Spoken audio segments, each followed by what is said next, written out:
如枝桠，也在撑起一个家。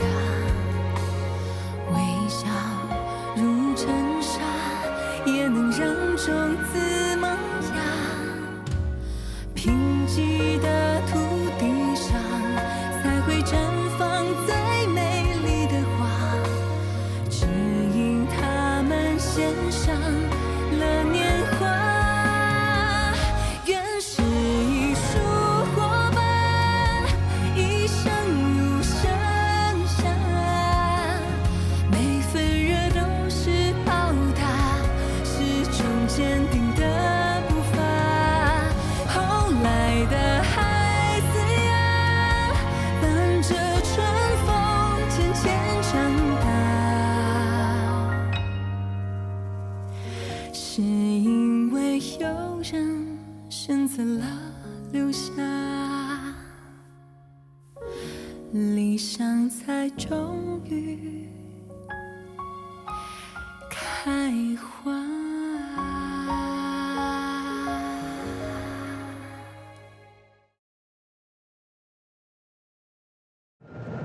这个问题呀，让你们文秀师姐给你们回答一下。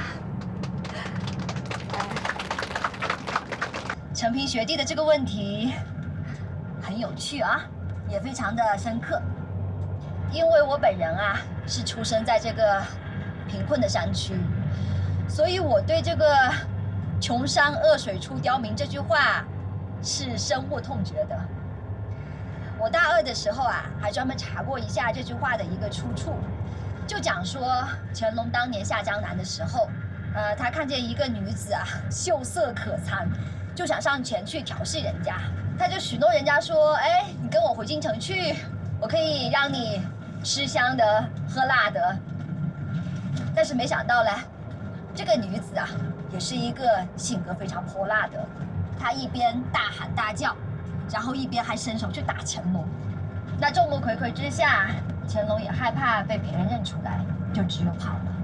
他回到行宫以后呢，他就起了这个要杀那个女子的心，但是又怕他的名声受到损害，于是他就自嘲地讲说：“穷山恶水，泼妇刁民罢了。”但是这句话后来就被世人传为“穷山恶水出刁民”了。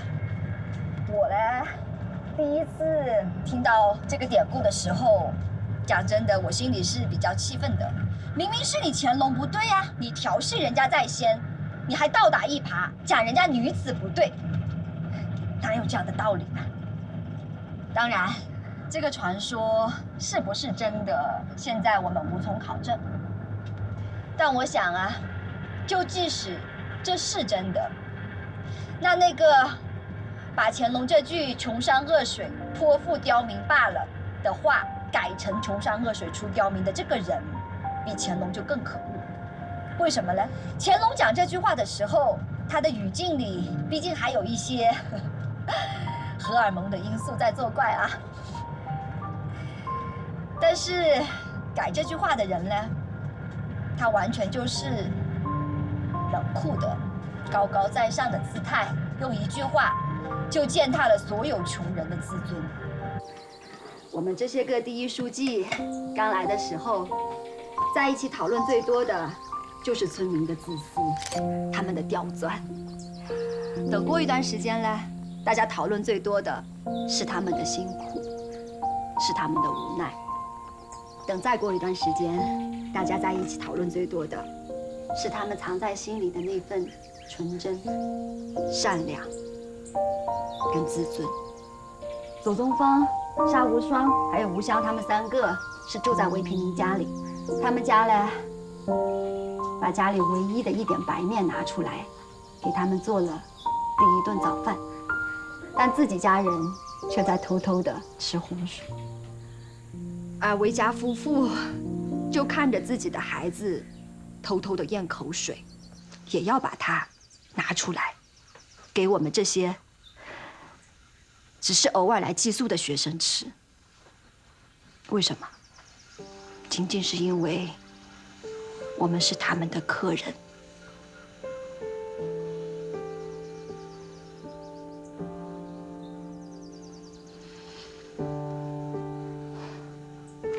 村委会对面有一个快递点，是一对残疾夫妇，他们在负责管理。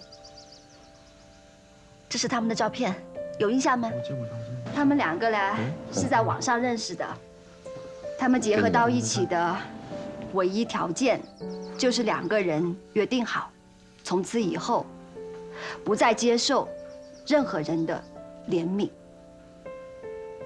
只是让他们自己互相两个人之间去可怜一下。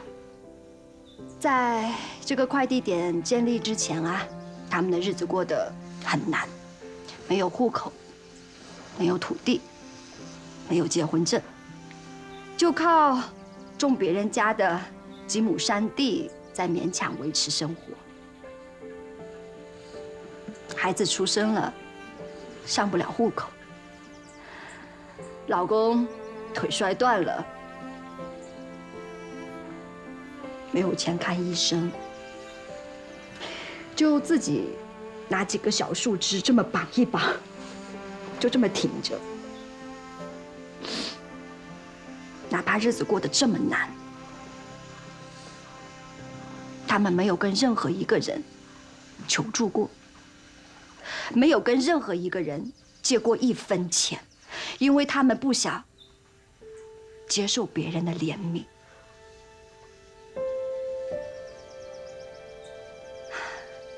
刚才陈平学弟问，是不是我们改变了这里？我讲是，也不是。我们现在这些第一书记在一起讨论最多的，不是脱贫，因为再怎么难，脱贫也是大的趋势。现在全党的决心，还有政府的力度，我们绝对相信，在2020年底前，一定可以完成脱贫。我们要想的是，脱贫之后，如何能保证没有人返贫？如何能保证大家的日子能够一年比一年富裕？怎么能保证物质生活提高了，我们的精神生活也要有变化？如何能把村民心里的那份善良和自尊给激发出来，发扬光大？这才是我们的责任跟目标。说得太好，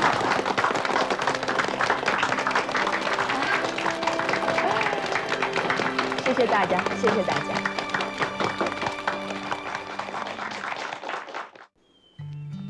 同学们，我给大家介绍一下啊，这个呢是我们广西的五色糯米饭，它象征着吉祥如意、和谐、幸福美满。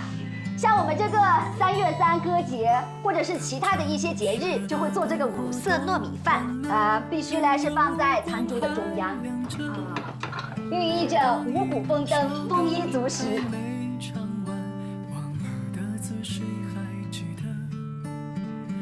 当你在路边抬起头，找寻的是什么？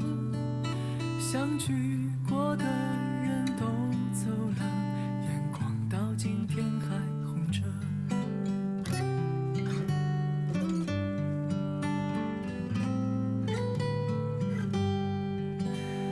当你在路边抬起头，找寻的是什么？相聚过的人都走了，眼光到今天还红着。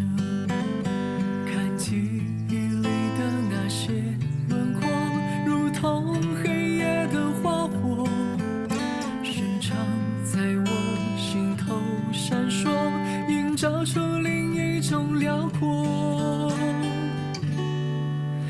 远处传来无名的歌，我吹着口哨经过，像花儿一样随风飘落，像火一样从不掉落。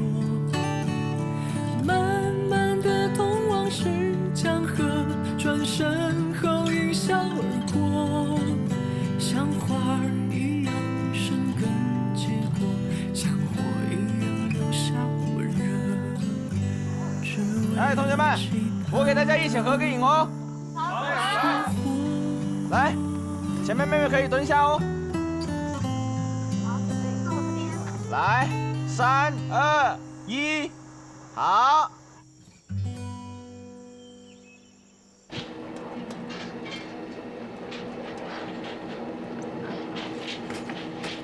妈，我回来了啊，回来了啊！哎，饭在屋里自己盛，我在村里吃过了，跟大学生一起吃的。是吗？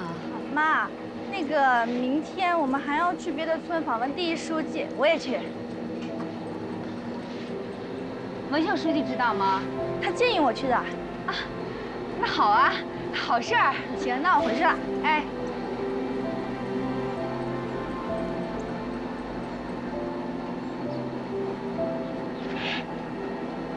最近好多了呢，还是2个大学生厉害哦，叽里咕噜咕噜叽里。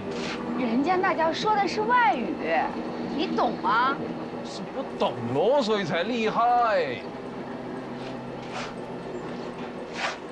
我跟你说，这黄文秀可真是个人物。这2天啊，她在大学生心中可是树立威信。你说这文秀比你我俩都小。可处理问题、解决问题的能力真的是蛮强的。他说那话我赞同，现在这个环境很适合年轻人发展，同时也给他们巨大挑战。想想那个时候，老一辈的革命家在比我们小很多的时候，就为国为民担当重任，我们还在学习夹着尾巴做人呢。我跟你说啊，我最担心的就是他这个翘尾巴。今天我妹夫来。说黄文秀在找马主任的黑材料，所以很多批发商都躲着他。哎，你也是，你跟你妹夫搞得那么僵，连收枇杷你都不知道，那都是3年前的事儿了。当时他们2口子在外面做买卖赔了，回来想让我安排到镇里工作，我没答应。再说他们要负责多种经营，我也没那权利啊。就这么就跟我翻脸了。老太太偏向女儿，拿钱给他们做生意，我怕有矛盾，问都不问。这2年好像干得还不错，每次回来给老太太买这买那的，还净挑我不在的时候去。那他在的时候你没问问，那马主任是不是真有问题啊？问了，躲躲闪闪的，好像有猫腻。细问就不说了。老太太在那儿听明白了，赶紧让他们走了。这快到摘枇杷的季节了，枇杷推广办公室催得很紧。文秀想扩大面积，可是谁愿意跟蒙昌龙合作呀？文秀感觉到马主任的侄子在销售这一块利益占得很大，所以想亲自查一查。你告诉他先别急，那百尼现在各项工作都走在前面，就算不再增加枇杷面积，提前1年彻底脱贫也是板上钉钉的，干嘛非去捅那个马蜂窝呀？那马主任在人大之前当过镇里的一把手，现在又负责督察。当心给他小鞋穿。同学们，今天是我们百逆村党支部跟北师大哲学系党员支部共建会议。那在会议开始之前，党员同志，我们来重温一下入党誓词。好，起立。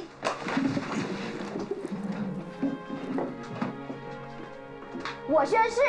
我宣誓。我志愿加入中国共产党。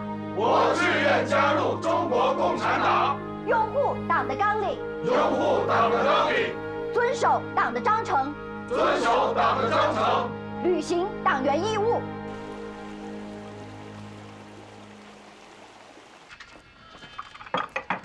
爸，我听黄书记和支书都说了半天了，都是为我们好。我听到也是为我们好啊，但是投资该主权了。不行，五叔啊，现在的情况呢是这样的，陈丽玲家的猪卖了，她已经成功脱贫，这个事情大家都很受鼓舞。现在除了5户贫困户，还有10几户都要求要养猪。对啊。所以呢，这个猪场的规模就要再扩大。我们计算了一下，现在呢就连建设猪场。加设备加猪苗，大概一共需要投资30万。那5户贫困户，他们可以贷款25万，所以您老只需要再投5万块，就得了。不投，原来讲好的投资我的5%，我都在那个考虑来考虑去，现在倒好，都没剩3%了，不投，我更不投。是这样的啊，吴叔，因为这次嘞，投资大，规模大，参加的养殖户也多，利润上嘞，肉联厂提10%，我们村里提2%，如果投资方还要提走5%，确实是高了一点。我们也反复的研究过，最后觉得3%是比较合理的。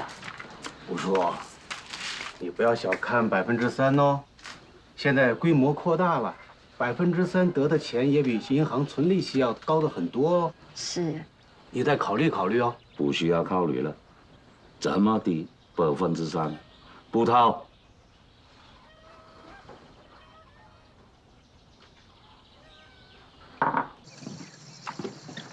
这个老头很顽固啊。支书，要不我们再去趟农信社，看看能不能把贷款的额度增加一些。文件规定，农信社个人扶贫贷款最高的额度只有5万块。再想办法商量商量吧。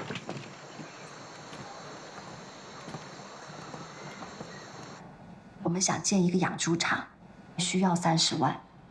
30万？是。张主任啊，我们百尼呢，在这个养殖业上呢，因为有示范户，有这个带头作用，所以大家的积极性都相当的高。就是这个资金上，确实是遇到了很大的困难。还有什么别的办法可以解决吗？是这样啊，我们一般的贫困户呢，最高就能获得5万元的贷款。那如果想提高这个额度的话呢，我们可以通过给他们抵押房产证、林权证这样的方式来提高贷款额度。但是我们村很多农户他们都没有这个房产证和林权证啊，那怎么办呢？没有这些证的话呢，那这样我们可以引导他们成立合作社。这个一来呢是可以解决他们的资金困难，二来呢可以让他们抱团发展，让农户入股加入生产经营，这样更有利于产业的长远发展。你看怎么样？要是能够通过成立合作社就解决这个问题，那太好了。张主任，谢谢。那这样吧，我跟信贷员去实地看一下，然后尽快的解决他们的需求。同时呢，我们一起加大一下成立合作社的政策宣传，好不好？得，太好了，我回去就赶紧组织农户把材料准备起来。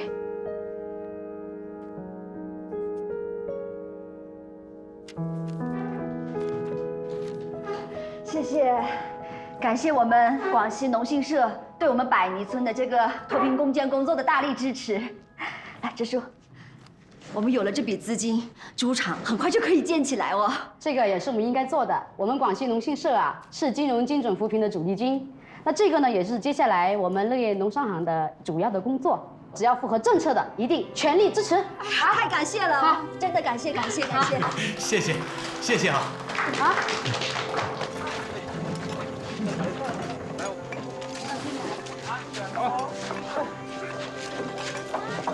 来，放这里吧。哎，慢点。哎，我这里没有香了哎。快！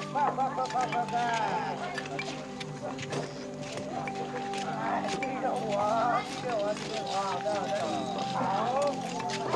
好，上手。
嘿，你做什么啦？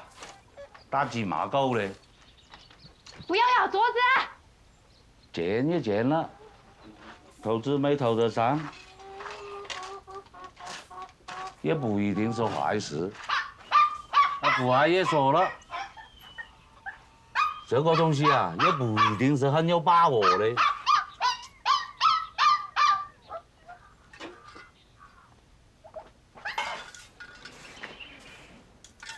喂，那个起来啊！我这安排得火了，到里头去拿个火给我。打不着了。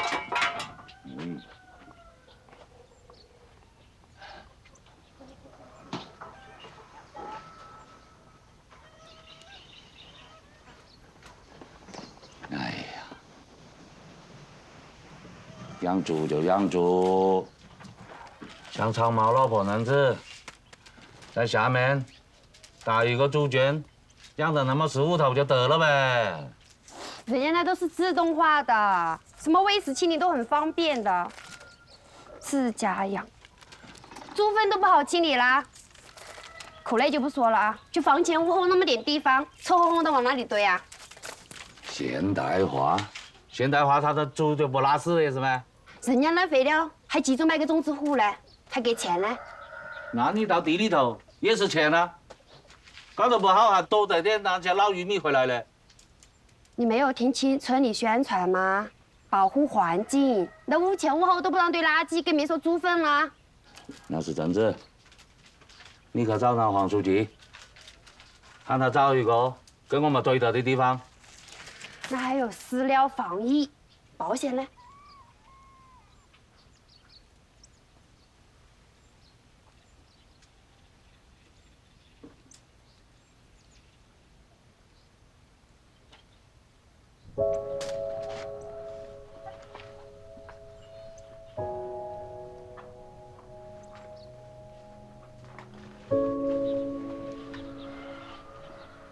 要不，我们也跟那些贫困户一样，拿6万入股了。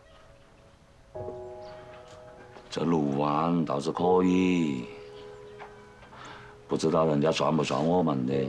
早就跟你说了，不要听我二嫂，不要听我二嫂的，你偏要听。等我准备想清楚了，这个黄书记，呵呵，想不到他动作这么快。哎呀！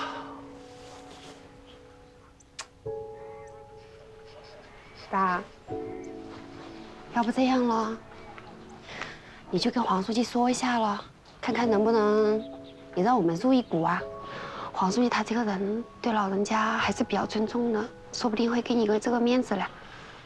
人家都来家里头劝我好几回了，我都没松这个口。现在你又喊我去求人家，我这个老脸往哪开放喽？哎。爸，你都倒是为你孙子去求人哦，得不得啊？你看呢，你现在年纪也大喽，我又是一个村妇，孩子又那么小，我们怎么过日子嘞？你看现在全村都是什么规矩，都是什么局势，不仅仅是家家脱贫。是家家跟发财致富了。要照再这么下去的话，用不了几年，我们就又成了贫困户了。这日子怎么过啊？给我装一点。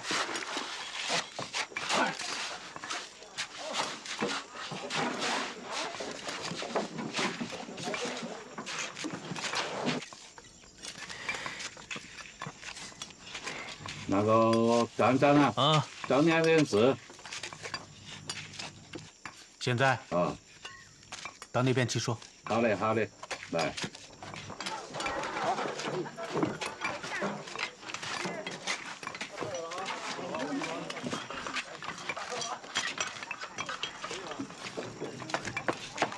站长啊，你看看这个事，你也帮我讲几句好话呗。这个事之前给你讲过，你自己不愿意参加了。现在资金已经很充足了，你突然插进去的话，很多具体的事情不好办呢。你就是直属，不就是那么一句话的事喽？哎，那个长隆种枇杷5分那个事，你不是帮他也讲了那么多的好话？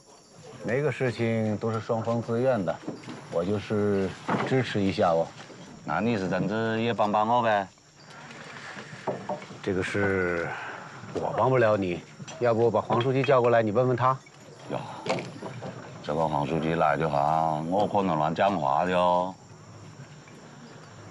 那个长隆帮你种枇杷1分钱不收，这个事情他不晓得吧？我看啊，这个村子里头，除了我，恐怕其他人都没晓得吧？这个事情，长隆告诉你的？他倒没有讲什么。哎，他老婆不可能跟我讲假话吧？他爱讲就讲了，他要不讲的话，我自己也会讲的。这个事呢，我帮不了你，我把黄书记叫过来，你自己问他了。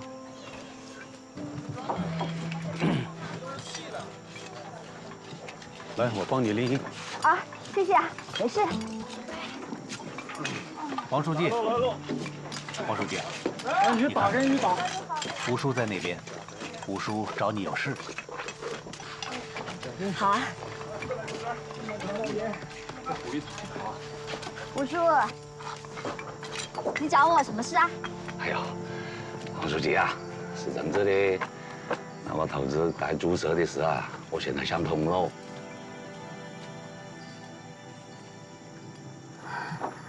你想通了，但是有点晚了哦。吴叔，您看这个投资我们都找到了。小心。那你把那些贷的款退回去，投资都算我的，你看着这行不行啊？恐怕不得哦。这笔投资呢，是农信社专门帮扶我们这个贫困户提供的无息贷款。之前想让您老投资嘛，虽然也是没有利息的，但是是要从这个利润里面抽成的。那现在这个情况，大家也都晓得，恐怕不得了。那是真子好啊，我也投入完，那跟他们的待遇是一样，你看真子行不行？吴叔啊。我们这个猪舍跟投资，它是计划好的，这个情况大家也都晓得，所以，这笔钱啊，这个项目呢，肯定是投不进去了。但是，我们可以帮您看看其他的项目啊。对，现在是这个种枇杷的季节，您要不就把这个钱用来买枇杷苗嘛？现在村里也在动员大家扩大这个种植面积。当然，这个抽成的问题，确实还要再商量商量啊。哎呦，跟长隆种枇杷，哎呀，我都没晓得大家肯不肯干哦。慢慢做工作嘛。要实在不得，我们也可以帮您再看看别的项目啊。你看行吗？你讲好就好了，我也没得什么办法。没得什么事了，我走了。哎，吴叔，刚才支书讲您有什么情况要跟我反映啊？哦，没得什么，他听错了。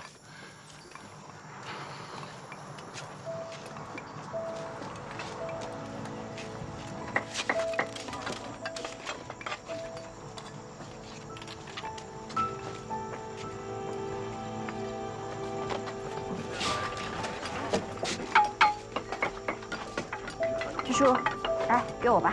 啊，跟他谈过了。我也跟他讲过不得。他还跟你讲过什么吗？没有。他要跟我讲什么呀？好，就是讲我们家和成龙家种枇杷的事。这么多年，我们没有给过成龙钱，事实上成龙也从来没有问我们家要过钱，我们也没有在那块地上出过力气。这件事这么多年了，一直压在我心里。黄书记，我今天第一次跟你讲出来，心里也觉得痛快了。至于这件事情怎么处理，我都没有意见。支书。啊。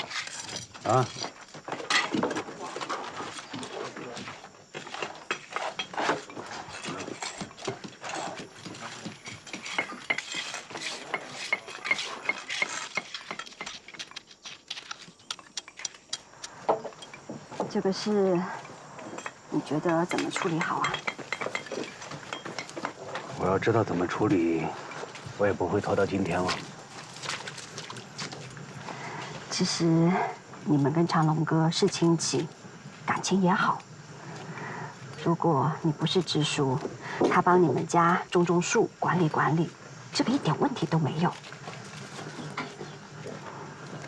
但是呢，你是支书嘛，这个事情在大家眼里就会显得不公平。要我看呀，支书，你要不就在下次组织生活会上，把这个情况大家都讲一讲，讲开了就好。会有，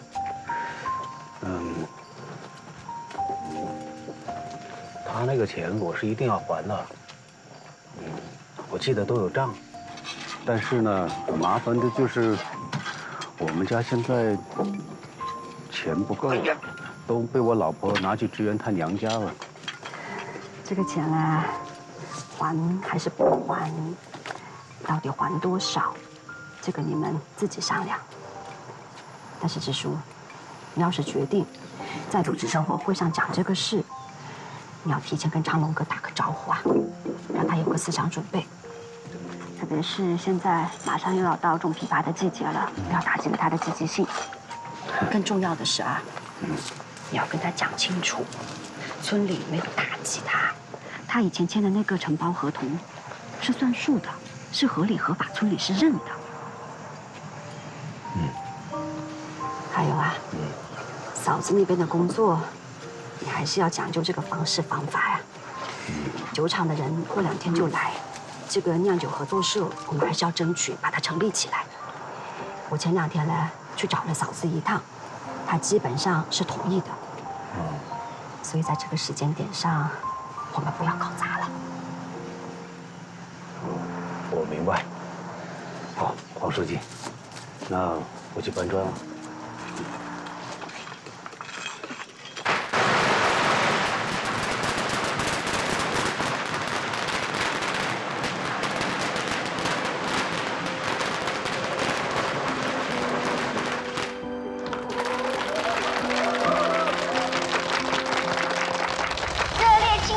我们百泥村畜禽专业合作社成立。下面接彩啊！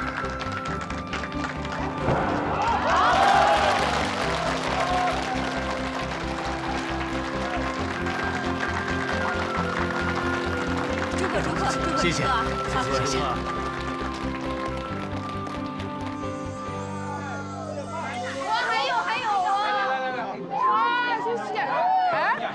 大家都别客气了哦，这是我们广西的5色饭。大家，我们呢很快就要离开百泥村了，然后借这个机会呢，我们的赵老师想敬大家一杯酒。好，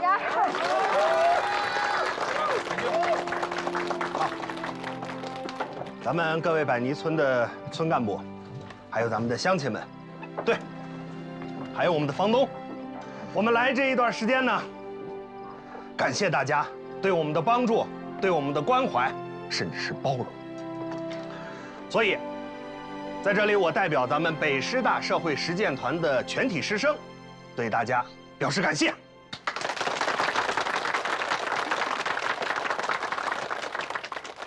虽然我们来到咱们百泥村，短短的才10几天的时间，但是我们每一个人所听到的，看到的，甚至是我们大家亲身所感受到的这些，是我们在校园里、书本上学不到的。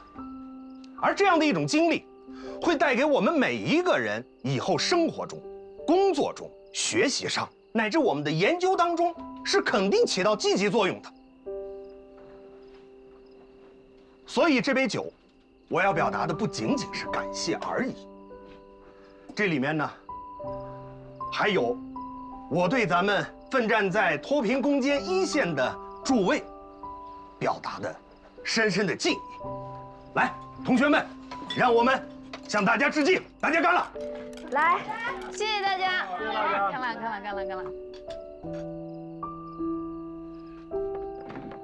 来，同学，来，小房东，来，文秀，这次都有收获啊！来，教务不周的地方，你们多多担待。同学们，抓紧时间和咱们的村干部好好交流感情。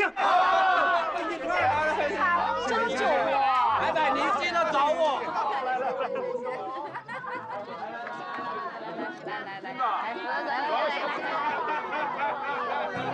旁边榕树下，还深深地唱着夏。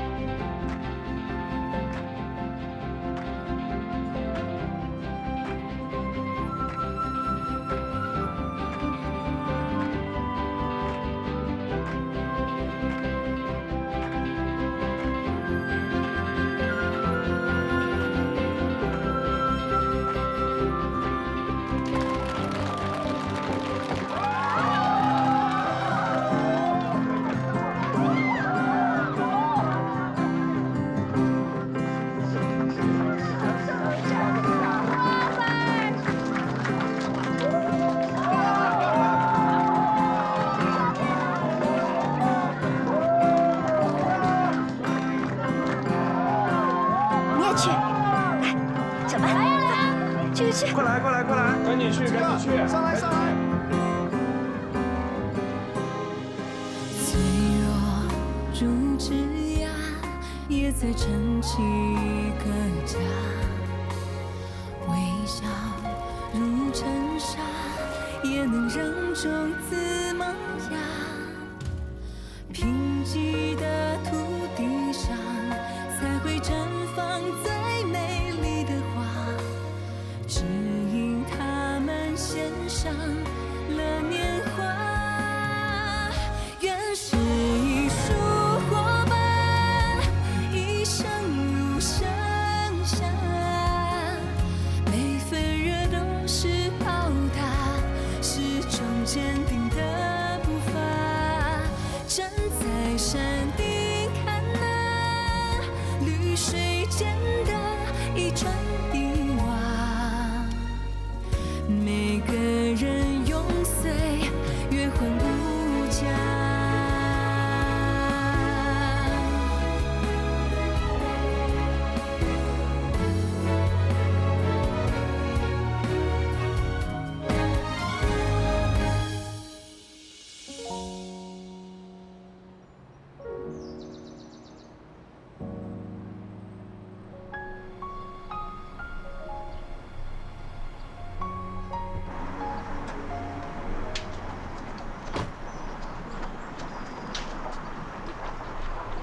来，请，路上还顺利吧？顺利，部长，脱贫工作进行很顺利，我们板桥村已经全体脱贫了。好，这还要感谢您，还有我们广西农信社对我们扶贫工作的大力支持啊。这段时间你也辛苦了，你说的不错，我们只不过是提供了一些支持，这以后还要靠你们自己啊。来，里面请。确实不容易，不过看到板桥村有现在的景象，一切都值了。您不知道我们的产业已经辐射到周边的村落了。文秀书记的板泥村，韩立明的百干村。坐。好嘞。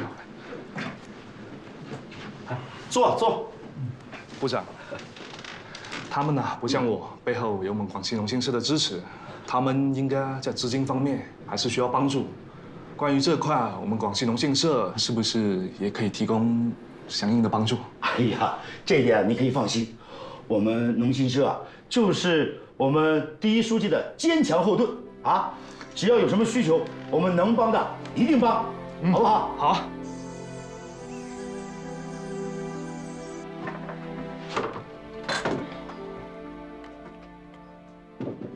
罗姐，哎，回来啦！他们都走了？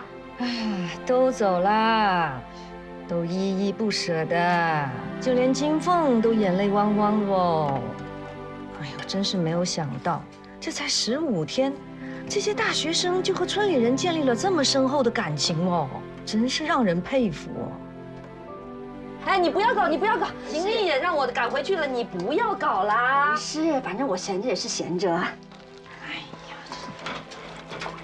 对呀，罗姐，其实我一直还想问你啊，你们家卖烟，闵经理他抽成了吗？我们是想给呀，人家不要。闵经理这个人呐，真的是个好人哦。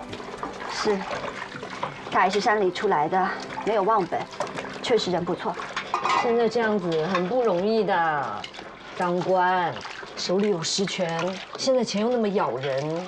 其实按合作社的这个分成比例，你们家确实是提成少了。姐夫会跟你讲的。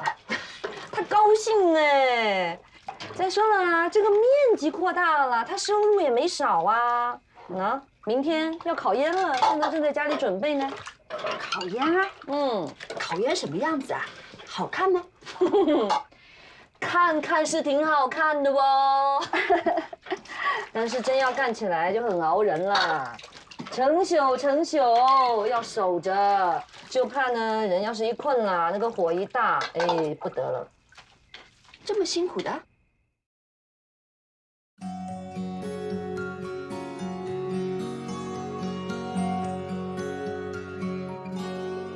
天空多空旷，要去飞翔。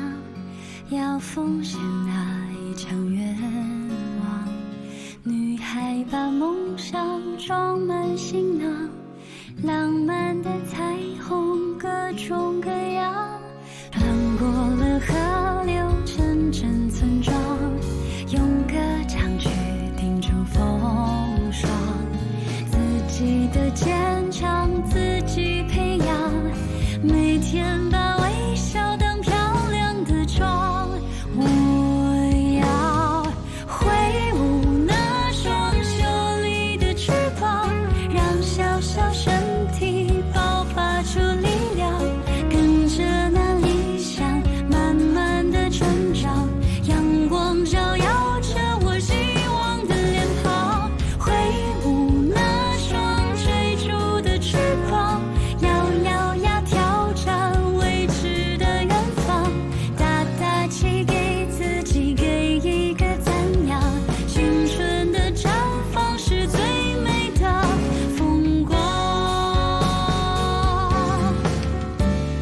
挥舞那双秀丽的翅膀，让小小身体爆发出力量，跟着那理想慢慢的成长，阳光照耀着我希望的脸